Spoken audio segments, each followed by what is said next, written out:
Hello, magandang araw. Hi! So today's video po ay sa wakas maggagawa na po tayo ng apartment house tour. So pasok po kayo. Papasok po dito sa aming apartment at ay bubungad po yung charan. So, ito yung laundry. So dito kami maglalaba. Dalawang kwarto dito. Ito yung sa amin at ito naman yung sa kapila. And, tara.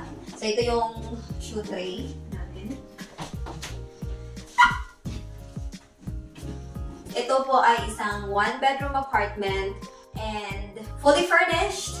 So, ibig sabihin po ng fully furnished ay meron na pong kompletong gamit, meron ng mga cookingware, meron na din mga cooking set, mga refrigerator, at iba pa. So, mga sofa, furniture, something ganun. Meron na rin kaming TV. So, kapasok po sa entrance namin, meron kaming console table. Ito yung parang sa tabi ng door. Meron kaming basket dito. Very functional kasi dito namin ilalagay yung mga important things. Tulad nitong susi, tapos mga relo.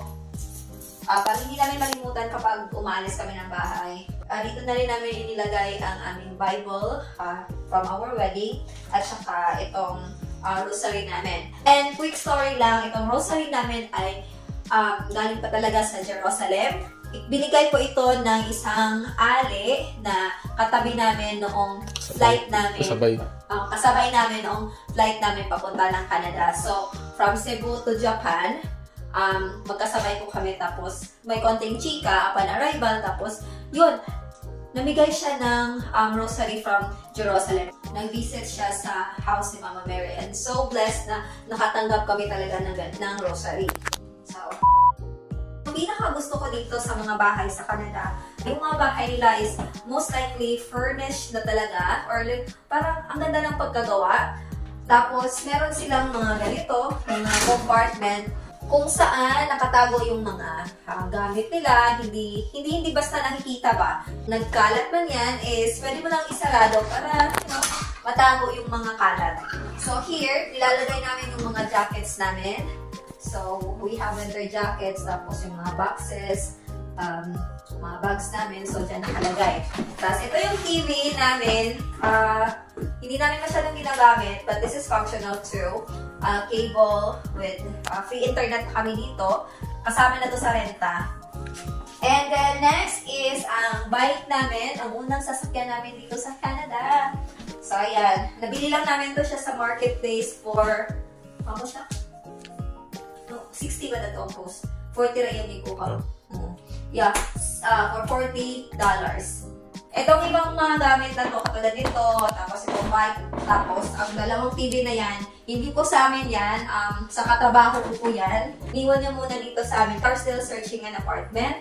At ang hirap naman na palipat-lipat sila temporarily. Makahanap na sila ng bagong apartment, tsaka na nila kunin. And there's no problem with that kasi ito namang masyadong gumagamit ng space. So, it's okay. Ayan, yung extra shoes namin nandun lang.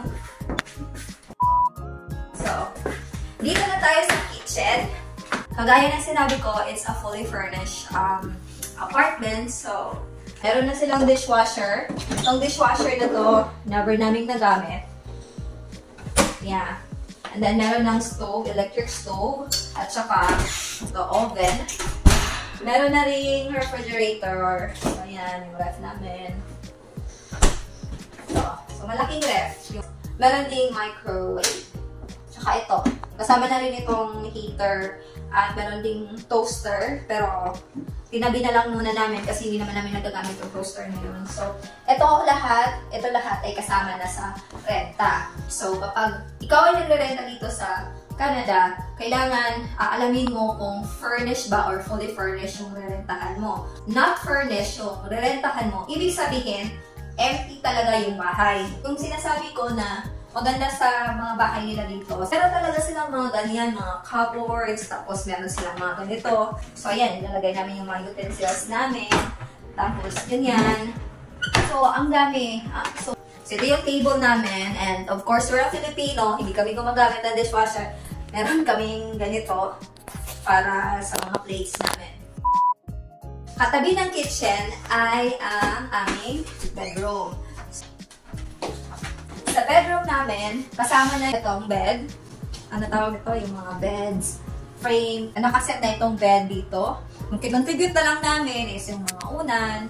Kasi syempre, personal yung unan. Tapos yung punda. Then itong blanket. Yung iba, merong mga dresser. Yung mga drawer ang lalagyan ng mga damit. Pero dito sa amin, meron siyang maliit na walk-in closet. So, ayan.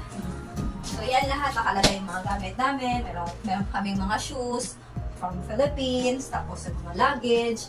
Tapos kahit ano, marami kang malalagyan dito. Tapos, pinakamaganda is, again, natatago mo yung mga gamit.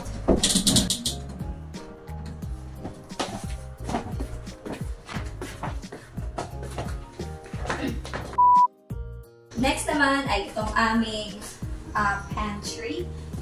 Hindi ko alam. Basta another storage na naman. Hindi lang ito pantry. Sapol-sapol. Halo-halo na yung mga laman. May mga lotion, may mga sabon, mga kahit ano. So, dito na namin nilalagay yung mga kahit anong bagay, mga rice namin. So, nakastore lang lahat. And last part ng bahay is yung CR namin.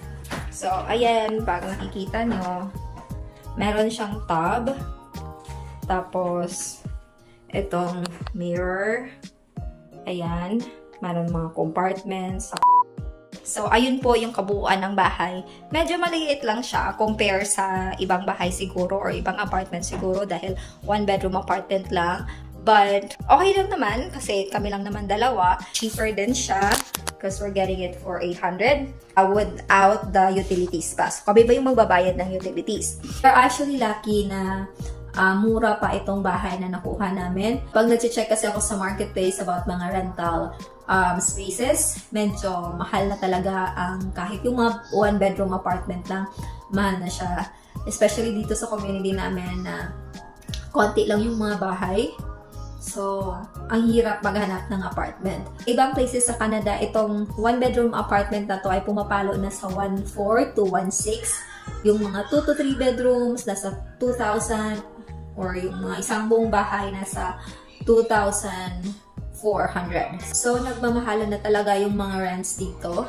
Alam nyo, napapaisip ako na kapag ikaw lang mag-isa dito, tapos solo mo lahat, yung mga bills, mga responsibilities mo, tapos nasa minimum wage ka, I think hindi mo kakayanin na magrenta ng one-bedroom apartment. Kahit sabihin pa natin $800 pa yan, which is mura, magiging malaking impact pa rin ito sa iyong budget.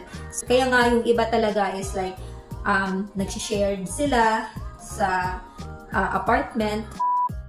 Ayan guys, nagawan ko na rin ng house tour ang apartment namin. At kung nagustuhan niyo po ang video natin for today, please hit the like button. Kung bago ka pa sa channel ko, please to subscribe at marami pa tayong pag-uusapan. And isi-share ko po yung buhay namin dito sa Canada. So that's it for today's video. Happy Easter! Bye!